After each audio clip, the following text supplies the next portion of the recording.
people were here last year?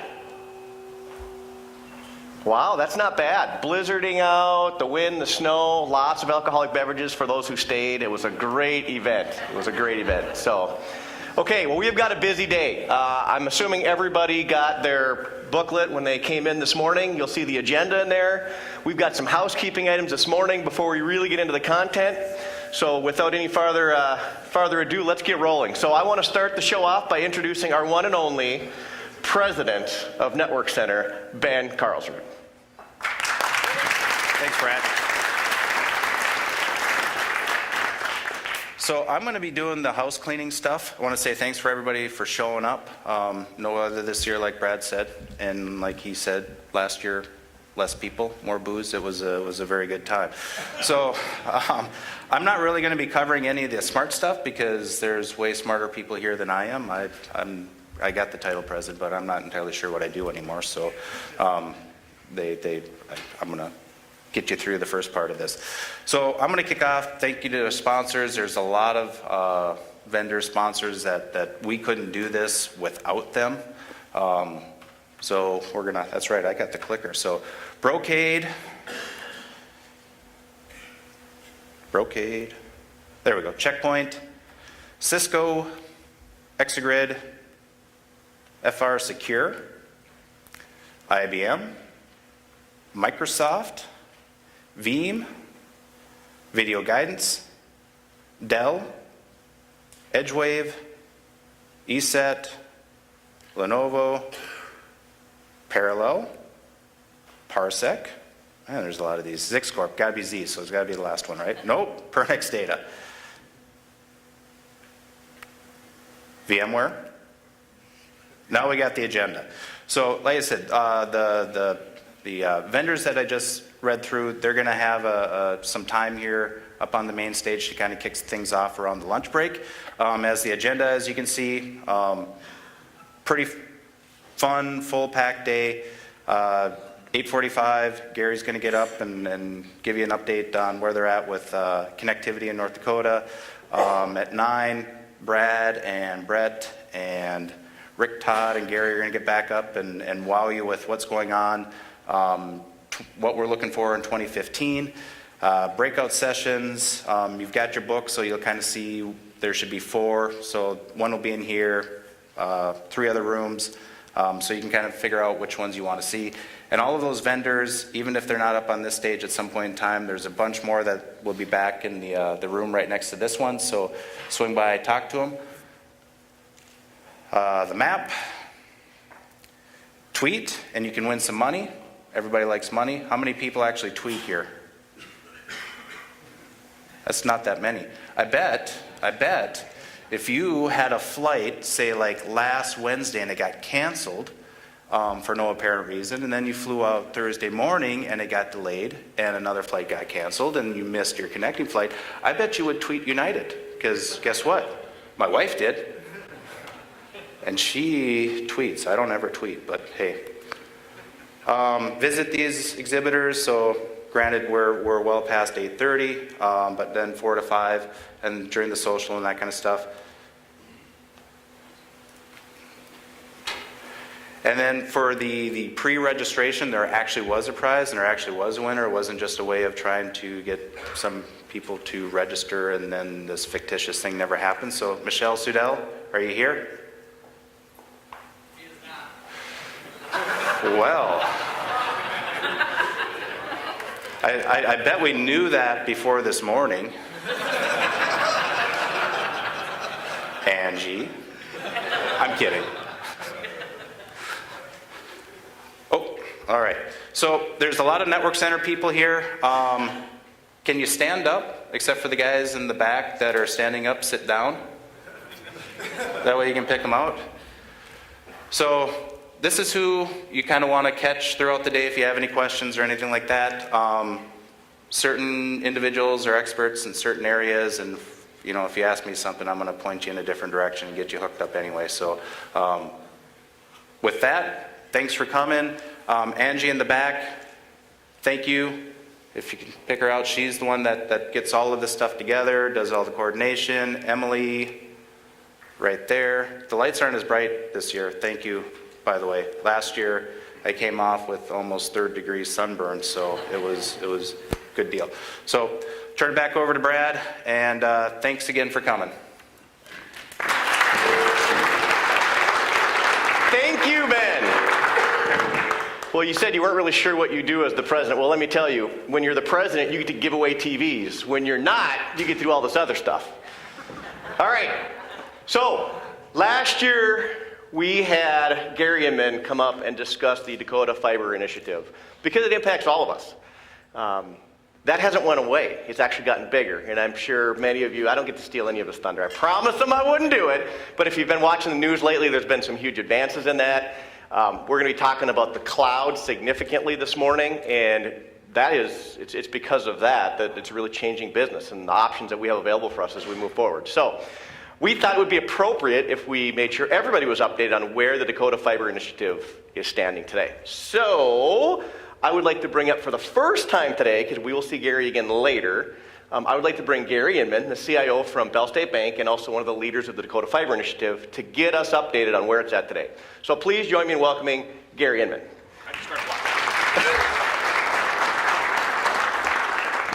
Walking up either way. And Michelle is not here. So I was just thinking there's a Seinfeld to say he's at the rental car reservation. You know how to take the reservation, but you don't know how to hold the reservation. That's really the most important part. I early registered, but I didn't attend the event. Just thinking for all of those of us here. So thanks, everybody. Want to give this update far shorter than last year. I can assure you of that. When we talk about the Dakota Fiber Initiative, kind of throughout, we've really always kind of kept a supply and demand kind of thought in mind, trying to make sure that we can solve the ideas of how do we ensure the carriers are set up for success to be able to provide broadband in a great way, but then also making sure how do we all then take advantage of it and know the value of taking advantage of significant broadband. So a lot of our effort, so far in the early part has been on that supply. Make sure we can go tell the right, kind of good story up front. So, the best news that we've, kind of had throughout, and certainly have, known it was good, maybe not as great as it is our story of supply in the state, is fantastic. Actually, if you look at a few of the studies, and we've pulled together some information that we have yet to publish, but, our research basically shows that for access to fiber, this does not mean you have a gig in your home or some of that, but access to fiber for all population in the state, we're actually 3rd in the nation. So kind of a great story. Doesn't necessarily get to my home or to my business or to where I might directly need it, but just the fact that it's very close says that closing that gap is significantly, this is a relative term, easier than where we maybe think would have thought it was a year ago. And so really just a fantastic story of supply, bolstered by announcements, much like earlier this week from Mid-Continent. For those of you who did not see the news, Mid-Continent announced earlier this week that to their entire footprint in North Dakota, South Dakota, and parts of Minnesota, they intend to provide gig internet to every home and business that that they would be near. So with announcements like that, and with the work of all the members, all the broadband providers, throughout the state, that story just continues to get better. So supply right now, I think, is a good story. So now, how do we work to close the gap and look at some things? And that's then when we start turning to demand.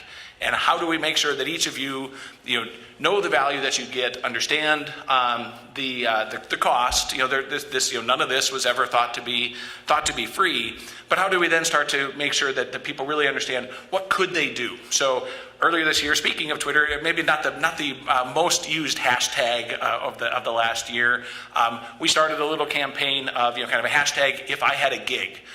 What would I do if I had a gig, and looking for people's ideas. So I'll throw that out there. Make sure you use the NCI nVision hashtag as well. Get your chance to win that $50. But we certainly want to hear from everybody of if you had access, if you had it right now, gig internet access, to wherever where you're online, what would you do?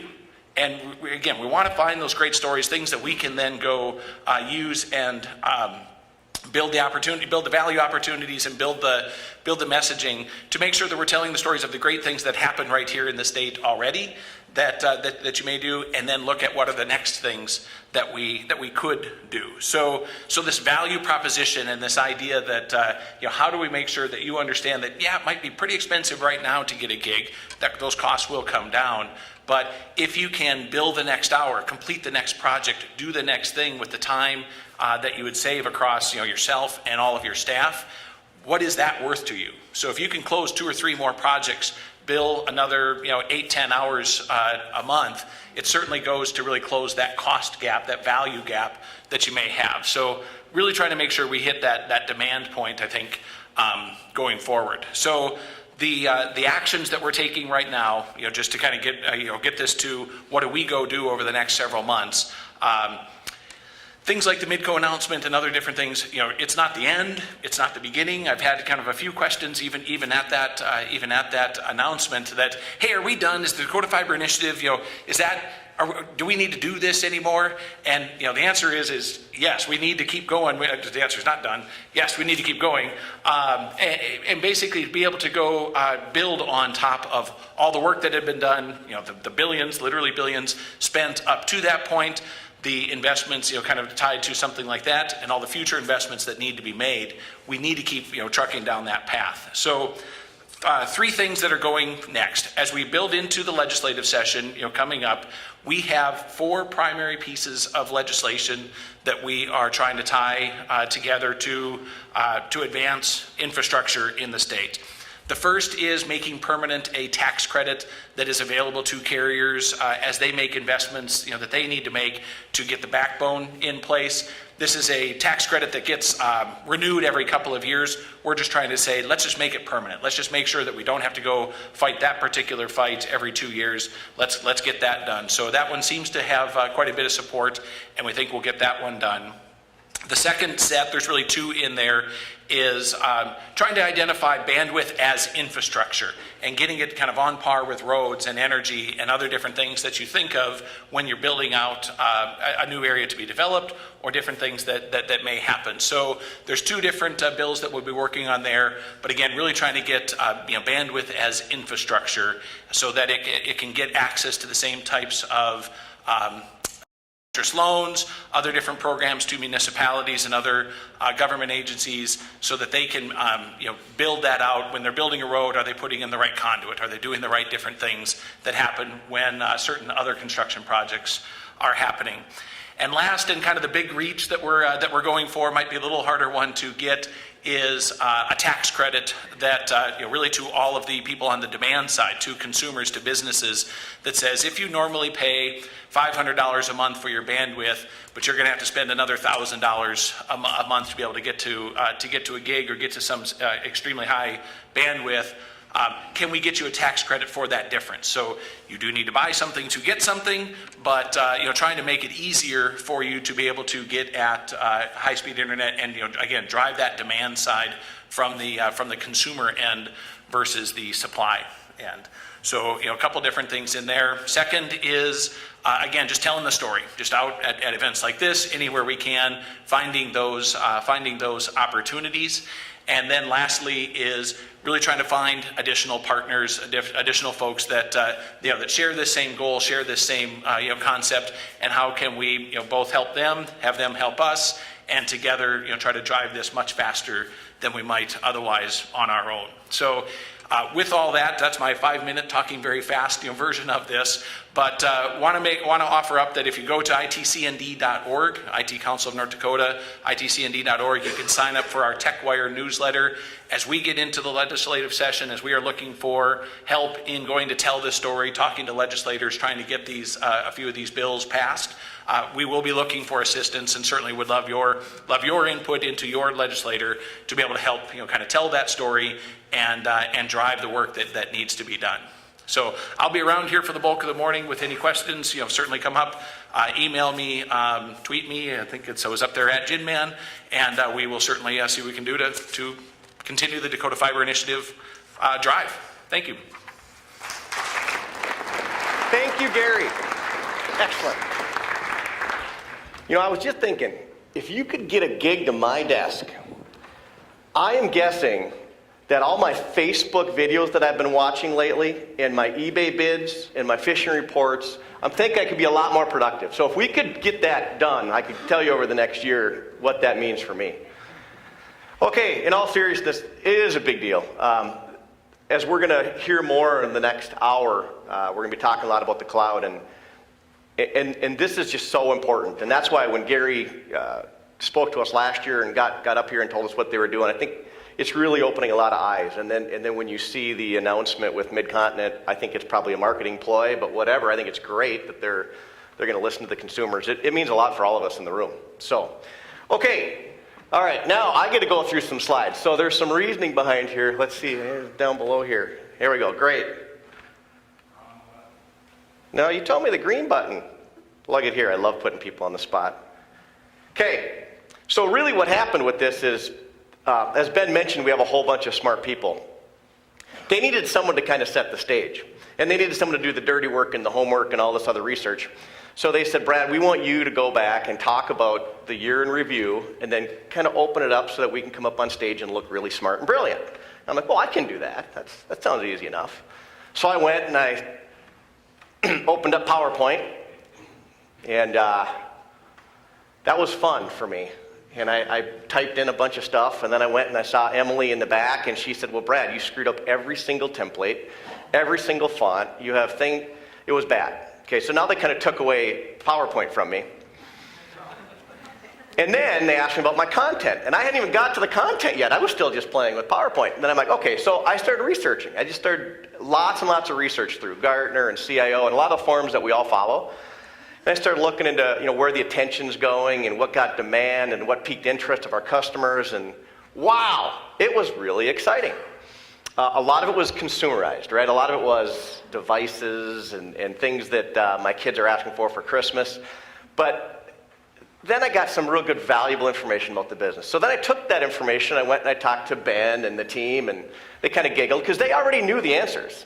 But they wanted to make me go, do all the data collecting and get the stats or whatever. And then I had to go meet with Brett and Rick and had this nice slide put together. And well, really, I didn't. The marketing team had done it for me. And I went and met with them, and a couple hours later, it was all gone. It was gone. They had torn it apart. They crushed me, and this is the first time Brett's hearing it. They destroyed it. So I went back to the drawing board, and here's what I put together. You're going to get a couple of minutes. We're going to walk through the last 12 months of news, of excitement in the technology industry. Okay, so first let's hit a few events. How many people know what this is right now with a raise of hand? It happened in the last day. All right, we're starting to see it. How many people were impacted by this? The heartbleed? No hand. Nobody wants to admit it. I love it. So 17% of the web servers worldwide were hit with heartbleed. This was a big deal for us as a service provider, you can imagine, because believe it or not, there are a few of you that did have this happen. So this was one of the hottest events as far as amount of searches and requests for information in the last 12 months and a year was heartbleed. And security breaches. This is amazing right now. You can open any newspaper, any CIO magazine, any technology, and there's huge amount of information about breaches. Perhaps everyone will remember this one. This was a big one, right? Black Friday, Target, 70 million people. And I put the little stat at the end there because I personally really wanted to understand what a breach cost Target. And it didn't take much if you asked the stockholders or the shareholders, and you go look at the chart of their, now they have since rebounded, by the way. You probably should have bought them 6 months ago. But at any rate, 18% drop in their share prices because of the Black Friday breach. Now this one's going to be a little alarming to me because I think most of us have heard about the JP Morgan Chase, 76 million households, 7 million small businesses, data got out, all right? Now, what scares me about that one, and I'm going to throw this, I shouldn't have thrown this last one up here.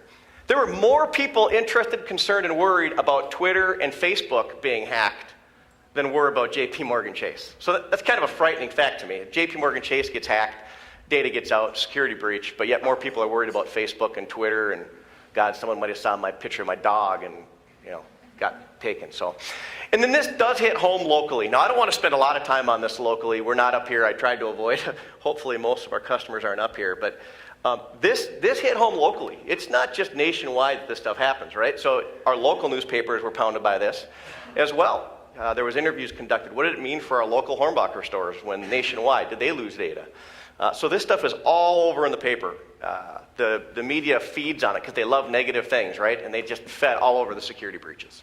Okay, and then one of the other big events, device releases. This one they left me keep in here, but you can't open up an article and not see the advertising, the money that's pushed out there by the bendables. I'm sorry, the iPhone 6s. Like, that was a. Anybody's got the iPhone 6? Come on, raise it up. By the way, my daughter broke one, bending it. I'm embarrassed, whatever. But okay, all right. So iPhone 6, and then all the rest. There's just a ton of energy because of the marketing dollars. There's advertising. You can't go anywhere without being pounded with all these new devices. Well, that is starting to have an impact on business. The whole BYOD thing, right? We have a lot of IT people in the room, and suddenly you get people like me that show up with the new iPhone or the new tablet. Hey, look at this cool thing. Put my email on it, right? Great. What are we going to do with that? So I'm guessing Gary will talk a little bit about that and the security side of it, and what do we do with those types of requests. Okay, so those are kind of the hot events that happened last year. Let's talk a little bit about the trends. And this is where we're going to get into some important stuff. So I'm going to end up bringing Brett Anderson up here. Big data. We went back last year. We talked about big data. It has been a trend. You can come on up, Brett. We're not going to dim the lights or roll the red carpet out for you. Big data has been on one of the top technology trends now for probably the last 3 years. It's been a buzzword. It's been, oh, wow, that sounds cool. But this last year, you go back 12 months, it has really hit the road. And it's because people now have got so much data, they're trying to figure out what they do with it. And so, Brett, why don't you enlighten us by telling us what we can do with big data? Absolutely. Thank you, Brad. So as Brad mentioned, and hopefully I don't have to monkey with this thing on my ear too much and you guys can hear me all right, but as Brad had mentioned, take a look at JP Chase Morgan, you take a look at Target. That's big data, right? This is the value in information that we're seeing today. So we talk about transporting data in the Dakota Fiber Initiative, and we talk about JP Morgan, Target, everybody getting hacked.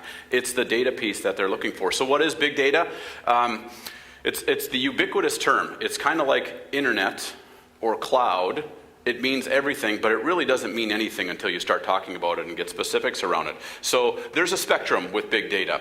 I use the analogy of sort of a management structure within inside an organization. Somebody's tactical plans may be somebody else's strategic goals, and somebody else's strategic goals has tactical pieces for another manager. And there's a spectrum with big data as well. So what I mean by that is, we can talk about big data, and we'll use the example of JP Chase Morgan. Think about the type of information they've got, right? So they've got information on households, they've got information on your income, they've got your investments, they've got where your dollars are spent, fees, brokers, trades, all those things. It's an enormous amount of data for an enormous amount of people. But relative to us in this room, do we have big data? Relatively speaking, yes, we do. We've got businesses in here that are manufacturing, we have businesses that are service-based, we have production, and you have data too, right? So although there's big data, and you can use the example of JP Chase Morgan or Target, there's a spectrum with it as well. And for the folks in this room, you have data as well, and there's value to it.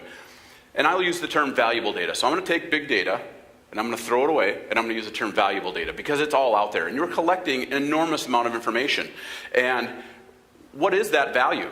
So you've got these systems that run your business. They do your accounting stuff. They maybe do some production. They do billing. They do customer service. And you collect all this information. But is there value in that? So if we use a couple examples up here, and I'm not going to get into a political dissertation around Edward Snowden and NSA, but the point I want to make is, so I'll give a little background here for those of us who are not familiar with it. Edward Snowden, working as a contractor for the NSA out in Hawaii, realizes the NSA is capturing a lot of data about American citizens and says this isn't right. He sees millions, hundreds of millions of records being stored about us, and the NSA is using it and they're mining it, and he doesn't believe this is right, so he decides to hop on a plane, fly to Hong Kong, release this information, expose it. So relative to big data or valuable data, what does that mean? Well, one, the NSA believes this is important enough to build a program, spend the money, hire the resources, build the infrastructure, capture it all, then they mine it, they use it, they analyze it. Think of the energy they're putting in for that. And then you've got Edward Snowden, a person who believes his principals tell him this isn't right. He completely throws away his entire life and says, you know what, all this data that's being collected, it's not right. I'm going to blow the whistle on it, and I'm going to go completely upset my life. So is there value in it? If you ask Edward Snowden, yes there is. If you ask NSA, yes there is. So there's value in data. Another example, anybody see the 60 Minutes article this spring? They talked about these businesses that are in business to collect data. It was fascinating. Axiom, a company, I know they've got offices in Chicago because I drove by it about a month ago and I was surprised when I saw it. They claim to have 1,500 pieces of information on over 200 million Americans. So they know you. How do they know you? Websites, questionnaires, credit card purchases, complimentary purchases. Everything you do on the websites, they're gathering information about you. There are also, if you watch this, it's online, you can see it, it's a fantastic video. There is also sites that are out there, I found this interesting, parenting-based sites that are collecting information and asking you when you're raising your kids, what do you do with this and how do you handle this? And they'll put blogs out there just to get mothers and fathers to provide more information about their behaviors and what they're doing. And they take that information, they're just doing it to mine it. They don't necessarily care in terms of providing value from the parenting perspective. They're taking those pieces of information about you as an individual and tying it back to their database around your purchases, the websites you visit, your parenting habits. Why do they do that? Follow the money, right? Follow the money. There's money involved in it. So that's why they're doing this. So that's how they can collect at least 1,500 pieces of information about you and your habits and what you do, because you're giving that information online. I'm not going to get into an example of this, but there's a product called Disconnect. I'd recommend everybody take a minute, find Disconnect, install it on a Chrome browser, and what it does is it pops up a little wheel, and it shows when you visit a site, all the other sites that are collecting information on you. During this interview, CBS goes to their CBS website, and you wouldn't believe there was probably 20 other sites that were running in the background that were collecting information on what CBS was doing when you're on CBS's news site. It was fascinating. So interesting little application that you can plug in. So take this from a national perspective, Edward Snowden, NSA, what we saw in 60 Minutes. There's a lot of information out there that's unregulated. They're just grabbing it. But do you have data that's valuable? Well, certainly you do. So you run your business and you have all this technology and you build these systems and they work for you and they do things for you and they're fantastic. But what if you could take that information and turn it into something a little bit more meaningful? The 60 Minutes article talked about how retailers collecting all this information. Is it the old joke, Radio Shack wants your address when you buy batteries? Well, if you're buying soaps at Bed Bath & Beyond, they want to know your address and email address. I always say no, but they're collecting that information because they want to sell things to you, right? Follow the money. The same thing can be said for the folks in this group and the businesses that you're running. You've got this information. How do you turn it into something more valuable, right? So big data, turn it into valuable data. You've got sales information, you've got production information, you build something, you buy resources, you've got labor, you've got time involved in it, there's costs associated with it. You ship it out, you have salespeople, you've got territories, product categories, you've got customers you're working with. Their habits. I like the idea, a perfect example I can get, I always talk about complimentary purchases. I love how Amazon, when you go in there, they make recommendations for you based on what you're looking at. Other people who purchase this also purchases that. That's a fantastic way to upsell, isn't it? You've got the customer there. It's more difficult for them to get a customer to visit the site and buy something than it is for them to define what an additional product may look like and have them throw it in the shopping cart. That's the easy part. That's easy money. They've already got you there. It's easy to throw something else in there. You got Amazon Prime, free shipping, throw it in my cart, big deal, it's another $7. Imagine how many millions of transactions Amazon has. So can you do something like that yourself? Certainly you can. But the reality is a lot of businesses, especially in this area, are growing from smaller systems, right? You have one system. I'm talking to a business, I'm not going to name them here this morning, and they've got 4 Access databases that are running their business. You got multiple sources. You got disparate systems. But you can tie these things together. They're related. They're related by customers. They're related by salespeople. They're related by products. There's a tie between this data that makes it valuable. But you got to know what to do with it, right? Big data, valuable data by itself is just taking up hardware. It's taking up disk space. It's out at Parsec and it's sitting on storage out there. Okay, so it's there and you're using it and you can invoice your customers and you're generating your revenue by sending out an invoice, but could you do more with it? So this is where we start talking about analytics.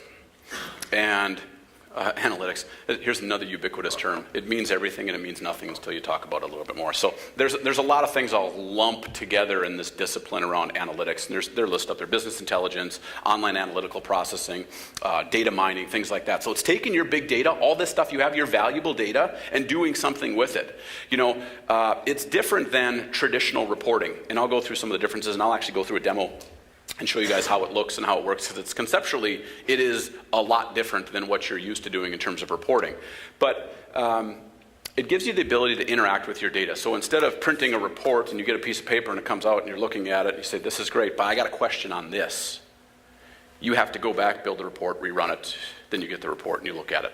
And if everybody here has got a boss, right? And everybody's boss asks a lot of questions, right? Some people feel important by asking questions. Some people really want to know the answer. But either way, you get a lot of questions, right? You get a lot of things that I want to know about this, what about that? Well, that back and forth and that repetitive print report, it's not effective. It's not conducive. It takes a lot of time, takes a lot of energy. So if you had a way that you could interact with your data, right? You can make it self-service. You can interact with it, you can ask questions. If you can do those kinds of things, you're getting more out of your big data, your valuable data. It is a top priority for CIOs, and it has been for years. And I tell you what, I've been doing this for 20 years. I actually worked with Gary probably 20 years ago at Great Plains Software when I first came in the business. And of all the things I've seen from doing customer service at Great Plains Software to what I do today, this is probably, I think, without a doubt, some of the most valuable technology you can use in your business. I think mobility is up there as well, but you have to be able to use mobile devices properly to get something out of it. But if you get an analytics system in your house, in-house, it's your business, and it's set up well, and you've done some training on it, and you're using it, the changes you can drive are immense. They're amazing. We recently, and I'll go through examples here a little bit later, we recently rolled it out for a food manufacturer in North Fargo.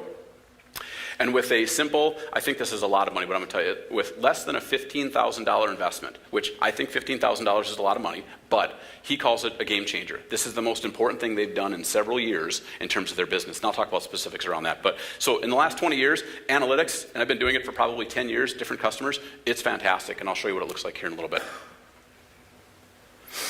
Any questions so far? I can actually see the room, like Ben had mentioned. Last year you could not see anything in front of you, so I can see the room if you had questions. But how does it work? This is a complicated diagram, right? So this is for the techie people out there. So if you're a non-technical person, you can kind of gloss over, and I'll wake you up here in 2 minutes as I go through this. But there are a lot of technologies involved, and I'm going to talk on the Microsoft stack, simply because I'm familiar with it. There are other ways to get business intelligence and analytics running in your business.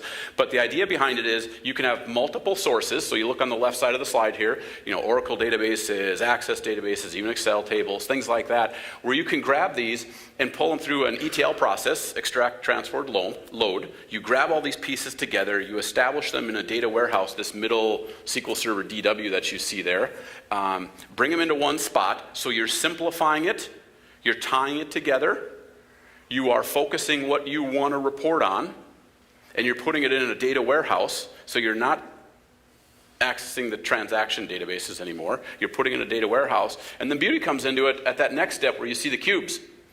And this is the difference. This is the power. This is how analytics is different than traditional reporting, is that it's based on a cube technology. And I'll show you what that looks like, and we'll go through an example of it here in a bit. Some of the technologies, the ETL piece, SQL Server Integration Services, you may already have it. SQL Server, obviously, right there in the data warehouse. The cubes, analysis services from Microsoft. That's what we're most familiar with anyways, Network Center. So, any questions on this? Okay, so non-technical people, time to wake up. Okay, here we go.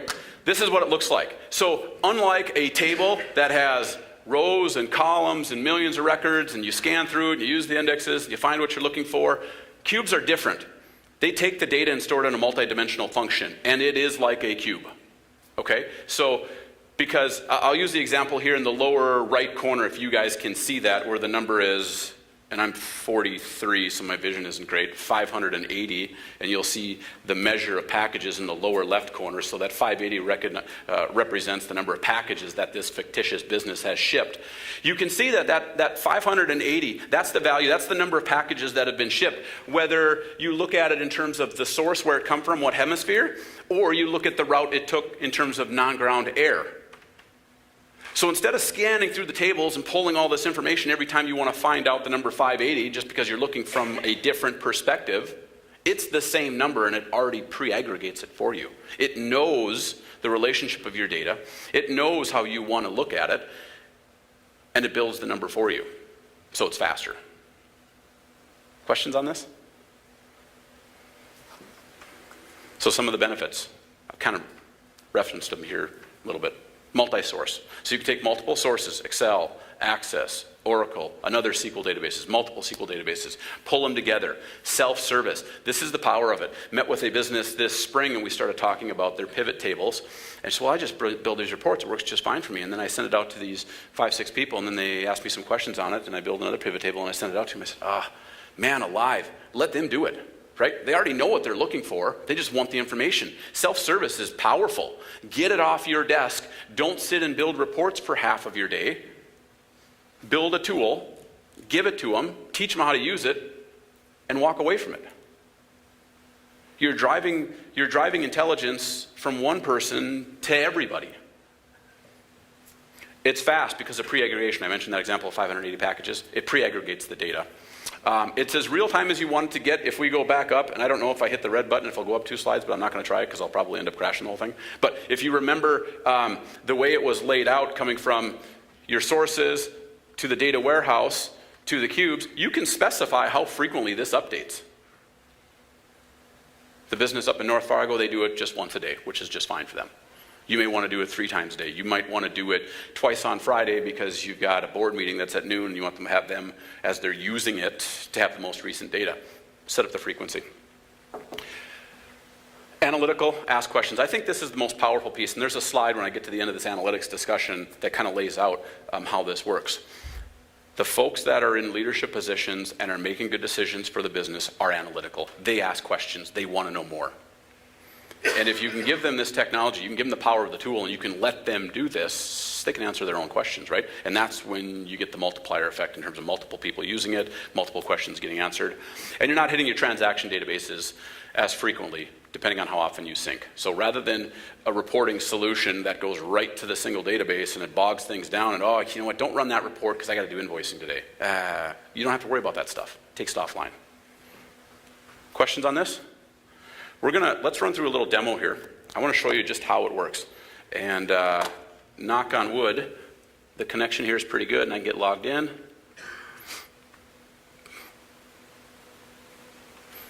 This is the part here and just kind of wait for it to wake up.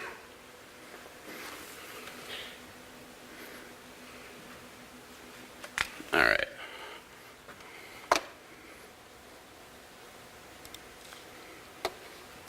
Excel. You can use multiple front ends for an analytics solution. Excel is just easy because people in this room have seen Excel. You use Excel. You know how Excel works. This is similar to pivot tables.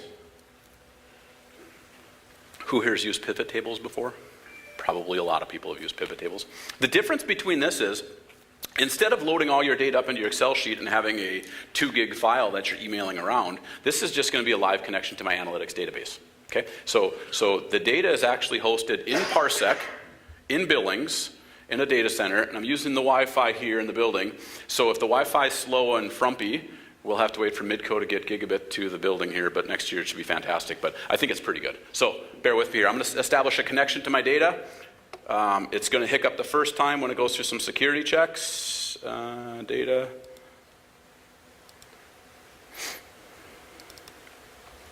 Hold on a second here.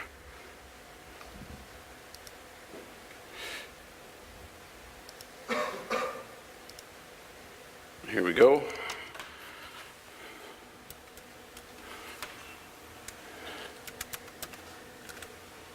All right, everybody cross your fingers. Otherwise, this presentation ends in about 30 seconds. That might not be a bad thing, so say nobody crossed their fingers.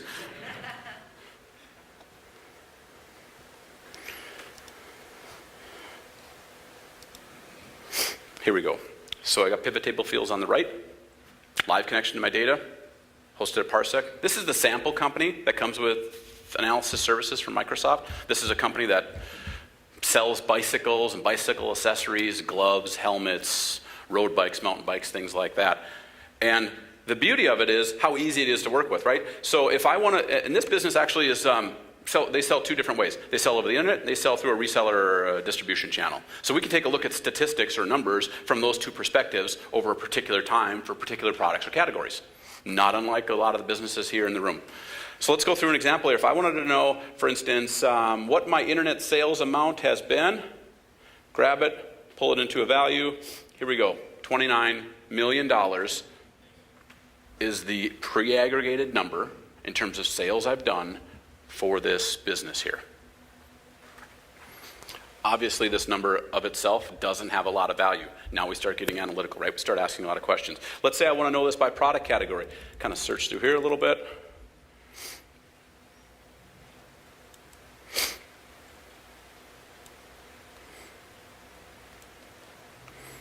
In my rows, I want to see my product categories. I can see my accessories, my bikes, my clothing. I can see in terms of gloves, how much I've sold. I can see them whether they're size, small, medium, large, etc. Again, interaction with the data, real-time connection, using Excel as a front end. This is great, but this tells me what I've sold sort of throughout time. Let's add a date dimension to it. So I want to measure my sales, but I want to use some date information. Let me see if I can find date. Now I can see by calendar year what I've done in terms of sales. Now, there are hierarchies built in some of these dimensions, these things I'm looking at, these aspects that I can expand on. You'll see I've got calendar year 2008. That actually goes down into half year, and then into month, and then I think it goes down maybe into week and then days after that. So it gives you a little perspective on how the data gets structured. So if you've got data and you've got multiple systems and you've got a lot of it, there's value to it. And building an analysis solution, an analytics solution, gives you the power to go and look at some of this stuff and make it self-service. Give it to the masses. Let multiple people use it and access it. So this is fantastic. This gives me a little breakdown. I'll show you here how I can click on calendar year 2008. Break it down a little bit further, et cetera, et cetera. I could set up a filter, I could do reporting, graphs, charts, et cetera. But let's say I want to look at something a little bit different. Let's start over here, and I want to see, I think I got product model lines in here. For my particular model lines, I really kind of want to see what my road bikes are selling, the Road 150s, right here. And I want to see my profit margin. Again, one of the things I'm measuring. Let's see if I can find that measure. If you guys see it and I miss it, give me a, well, there's internet profit margin. We'll go with this one. Throw that in. I can see my profit margin. Let's get away from the internet one. I think there's a different total gross profit margin. There I can see my profit margin for my bikes all time. Again, this doesn't necessarily give us some date information, so let's go ahead and, actually let's throw in some revenue stuff too. Let's see what we can find in terms of value around revenue. Well, let's do sales amount too. We'll throw that in as another value. There's our sales amount, profit margin. Let's grab some dates.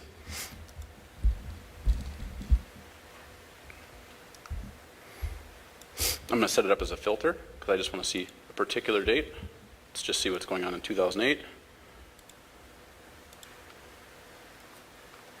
So you get the idea, not unlike a pivot table, right? The difference is being it's pre-aggregated, it's a lot faster. You don't have to email out a spreadsheet with all the data from the pivot table in it. You could send out this template, and when another user opens it up, it does the connection, checks their security, pulls in the most recent data, and it's easier to share these files. It's a starting point, but if you've got folks that are analytical, that ask a lot of questions, need a lot of reports, want a lot of information, analytics solution is fantastic for them because it gives them that power, gives them the ability to make decisions around it.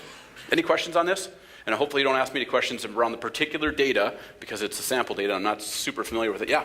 Does the Excel web application have the ability to do all that, or does it have to be on machine?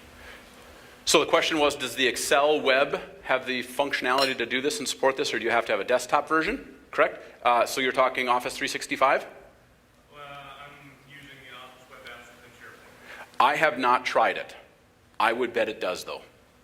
This is a big play for Microsoft. I would be surprised if it doesn't support it. And as a matter of fact, if you have a laptop or you want to sign in when I'm in the back of the room, we can connect via your Excel cloud-based SharePoint integration web app piece to this data set. We'll log in and give it a test. I think it'll probably work. That'd be my guess. So, good question. Other questions? Okay, let's run back to the PowerPoint slide here. We'll put a wrap on it. So we've talked big data, right? We've talked big data. We've talked analytics. Some examples. Clay County. This was actually in the paper. This was probably 7-10 years ago, built a solution for Clay County. They have such a complicated budgeting system, and they have a complex accounting system with expensive licensing, and they wanted to be able to give access to financial information to department heads. Makes sense, right? Why wouldn't a department head know what they've got in terms of budget and what they have in terms of spending to date, and where does it all fall in the categories? So built an analytics solution, pulled information out of a legacy IBM DB2 system, put it into SQL Server, built the hierarchies, sent it out to the department heads, loved it, worked fantastic. Farm credit services, insurance, crops, land, losses, premiums, insurance agents, all those things. Built a pretty complicated, pretty slick, pretty nice system for them as well. Called it the game changer. And then the last one, I kind of referenced it, was Drayton Foods. Here's the uniqueness about Drayton Foods. As a manufacturer, they provide, I'll oversimplify this, but they make food products for the restaurants you eat at. The complexity with their business is not that they've got product and ingredients and they've got labor. That's the easy piece. The complexity they've got is they have a parent-child relationship with the people that buy their products. Anybody heard of Darden Restaurants? Darden Restaurants owns Olive Garden, Red Lobster, possibly some other ones. So when Olive Garden wants breadsticks at a particular restaurant in Fargo, the purchases come through corporate in Florida. The ship to is Fargo. The invoice goes to Florida. And then so you've got that odd dynamic in terms of, well, you can see what your sales amount were by invoice, but you can't see necessarily unless you get in the details around the ship to stuff, who actually got it, which restaurants are buying more or less of it. But they've also got shipping that goes with it. Is it freight on board shipping? What's the shipping cost? Do you get shipping breaks because you've shipped a lot with this particular transport company? And then they also do a rebate system. So if a particular store has been buying a lot of something, they get money back at the end of the year. So you figure all these pieces of data, try to get that out of the accounting system, they couldn't. Matter of fact, when we built the solution for them, we took all these aspects in, and we had to build a separate table, kind of a lookup table, a reference table, to tie these pieces together with the data from the accounting system. We probably spent, and Joe's here because he took all the calls, we probably spent 2 weeks answering questions of, yep, that's the right data. Are you sure this is the cost on this? Yeah, that's the cost on it. This is our gross profit for this piece, for this period? Yeah, that's it. Let's run it out of account. Let me show you how it looks in the accounting system. It was amazing, of an eye-opener. They weren't that far off, but the specifics and the details, you tick the needle 1%, it's a lot of money. And that's what they're seeing for a solution in their example that was, I think, less than $15,000, including some of the support and follow-up. But it was a game changer, and there was an enormous amount of surprise around how good the data was and the value they've got from it. So, good stuff.